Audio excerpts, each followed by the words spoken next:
Hey, I'm an artist. I know, the most unique. Specifically, I'm also a gamer. Also unique. I took a lot of time to learn about the elements of art and design and how to use them to express my creativity. They helped me actually understand how I should get better. I want to use all that I learned from art to get better at video games, specifically building in Minecraft. Let's start with what the 7 elements of art are. First is line. Everyone starts here. Not really. Line defines your subject in every medium. After you've drawn a couple of lines, you start to get a shape, but to make your object feel dynamic and real, you're going to need to complete its form.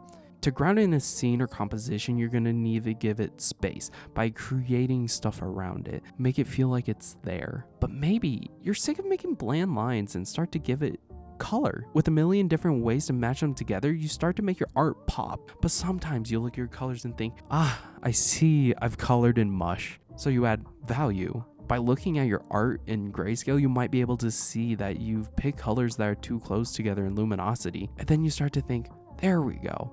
All better, but maybe it still looks a little too plain in your scene. So you go over your piece with a little bit of texture, making it feel distinct from everything around it, everything in that composition. But hey, that's the 7 elements, that's cool and all, but how does it work in Minecraft? Specifically for building, my main medium, digital art, has so many tools that can help artists make quick adjustments that initially aren't in Minecraft, but there is a way, and I think I found it. I found a structure called a color field. It has every block in Minecraft in a single place. And from this angle, the blocks go from dark to light. And while looking at the color field from this angle, you can see it's a color wheel with saturation or hue, or I forget, maybe I'm not a good artist. Moving on. But how do you actually apply it? I want to make 2 buildings. One's a bookstore, one's a 2-story house. But right now, you can't really tell them apart. Now, why don't we try changing the size of one of them? It gives a more defined space in that they're 2 different buildings. And if we indent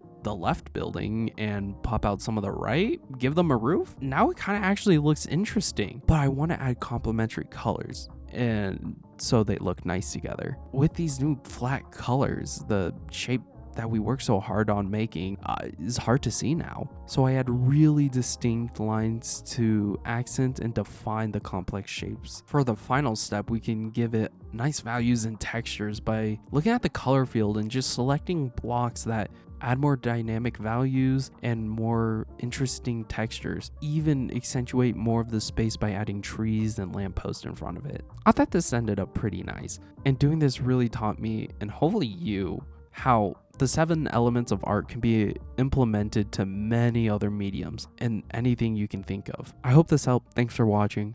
Bye bye.